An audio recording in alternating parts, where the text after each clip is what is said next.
अस्सलाम वालेकुम, मैं हूं अदील अहमद। और मैं हूं आमिर रजा खान। रशिया और चाइना के न्यूक्लियर बमबार तैयारे जापान तक पहुंच गए। क्या ये किसी नई जंग का पेश खेमा है? आमिर रजा मेरे साथ मौजूद है, उनसे बात करते हैं। आमिर भाई, एक बहुत बड़ी डेवलपमेंट हुई। रशिया और चाइना के न्यूक्लियर बमबार तैयारे उन्होंने उड़ान भरी और जापान के इर्द गिर्द चक्कर लगाते रहे। ये क्यों हो रहा है? ये आखिर किसी बड़ी जंग की तरफ जा रहे हैं? ये एक बड़ी जंग होनी है। मैं आपको एक बात बता दूं कि ये जो इलाका है जहां पर ये त्यारों ने प्रवास की है, स्ट्रेटजिक 95 ये त्यारों का नाम है और ये न्यूक्लियर बम्बारमेंट के लिए इस्तेमाल होते हैं। ये कोई मामूली बात नहीं थी, ख़ासकर जापान के लिए।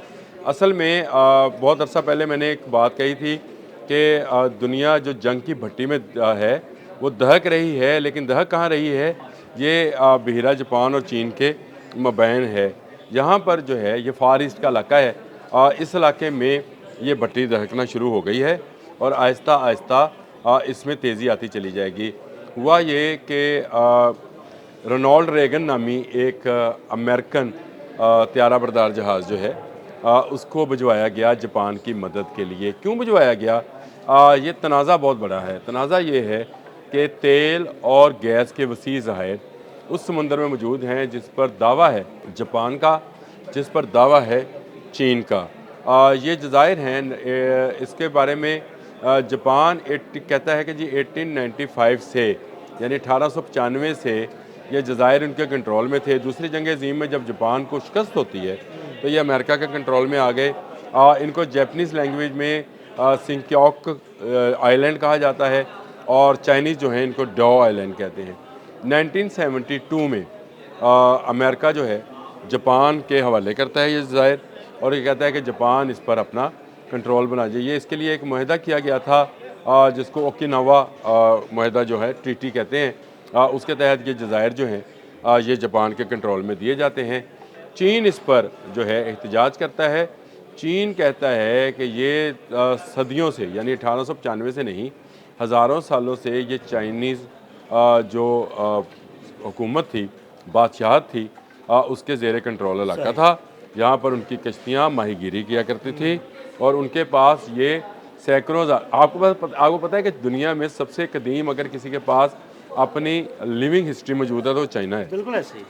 और ये हिस्ट्री जो है ये आज भी अहराम मिस्र को छोड़ दें और एक अहराम मिस्र को कभी फ़िरौन के साथ ना मिलाइए कीजिए, वो और तहजीब थी जिसने जो बनाए थे, उस पर बात कभी करते हैं।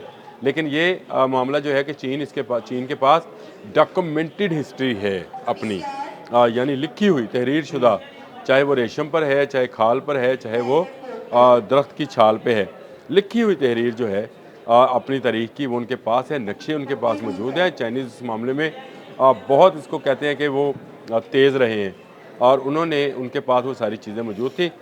1972 से पहले 1970 में चीन ने दावा किया कि ये ड्याओ आइलैंड हैं और ये ड्याओ आइलैंड उनकी जो चेंकिया शक एक बादशाह गुजरे हैं उनकी जो डायनेस्टी है उसके ज़ेरे कंट्रोल इलाका था, लिहाजा ये हमारा इलाका है, ये हमें दिया जाए। इस इलाके की अहमियत अदील भाई ये है कि इसमें खलीज फारस से ज़्यादा तेल और खलीज कतर से ज़्यादा गैस मौजूद है। बहुत बड़ी बात है। बहुत बड़ी बात है। तभी तभी दो ये चाइना और जापान आमने सामने हैं और अमेरिका उसकी पुष्टपनाही करता है। अमेरिका वैसे ही जापान की पुष्टपनाही करता है क्योंकि जापान ने जब हथियार फेंके थे तो एक गारंटी ली थी कि वो आइंदा से हथियार नहीं बनाएगा, तो उसको जो है प्रोटेक्ट कौन करेगा? वो अमेरिका करेगा। देखिए 1945 में ये मुआहदा होता था, 2045 में ये मुआहदा ख़त्म हो जाना है। अब चीन जो है वो अपनी ताकत को इस इलाके में बढ़ाता चला जा रहा है। चीन ये चाहता ये है कि यहाँ से अमरीकी तसल्लुत निकले। जापानीज़ जो हैं वो उनको जो है असला बनाने की अब महदूद इजाज़त मिल गई है कि वो सिर्फ अमेरिकन टेक्नोलॉजी को इस्तेमाल करते हुए ही असला बना सकते हैं। लेकिन आहिस्ता आहिस्ता वो जो हैं न्यूक्लियर की तरफ दोबारा जा रहे हैं। वो सबसे पहले और सबसे आखिर में यही शिकार हुए थे न्यूक्लियर बम का जापानीज़, लेकिन अब उनको भी इजाज़त दी जा रही है और उसमें बहाना ये बनाया जा रहा है कि शुमाली कोरिया जो है वो इसके साथ शामिल है। चीन ये समझता है कि जब अमेरिका जो है जापान की मदद कर रहा है तो उसे शुमाली कोरिया की भी मदद करनी चाहिए और उसे अपने जज़ायर भी वापस लेने चाहिए। अदील भाई, इसमें सबसे मज़े की और सबसे दिलचस्प बात यह है कि यहाँ तेल और गैस के ज़ाहिर तो अपनी जगह पर रहे, यहाँ दुनिया में सबसे महंगी मछली पाई जाती है। ये एक ऐसी मतलब मछलियों की इकसाम है जो जापानीज़ और चाइनीज़ दोनों बहुत मरगूब ग़िज़ा है उनकी, और ये खाना चाहते हैं उसको। ये मछलियों का शिकार, जो मैंने आपको बताया कि चाइनीज़ जो किंग डायनेस्टी थी, उसमें भी यहाँ पर मछलियों का शिकार ही किया जाता था और बादशाहों को ये मछली पेश की जाती थी। कहते हैं कि ये इसकी कीमत सैकड़ों डॉलर्स में जो है आलमी मार्केट में आती है इस मछली की किस्म की, जो इन जज़ायर के पानियों में या इन जज़ायर के अंदर इर्द गिर्द, आप उसको क्या कहते हैं, क्रीक्स कहते हैं। जज़ायर के अंदर जो रास्ते होते हैं पानी के, क्रीक्स, इन क्रीक्स में जो मछली पाई जाती है उसकी जंग रही है माजी में। अब जंग जो है तेल और गैस की भी साथ शामिल हो गई है।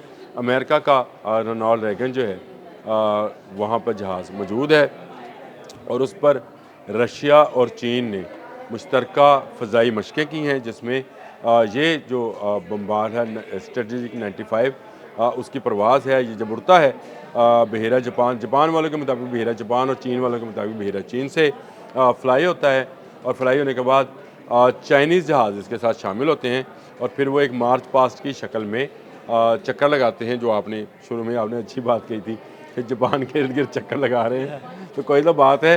वो जैसे हिंदू मिथोलॉजी में वो आग के इर्द गिर्द चक्कर लगा के फिर वो बीवी अपनी हो जाती है, तो ये बिल्कुल इन जज़ायर के इर्द गिर्द चक्कर थे।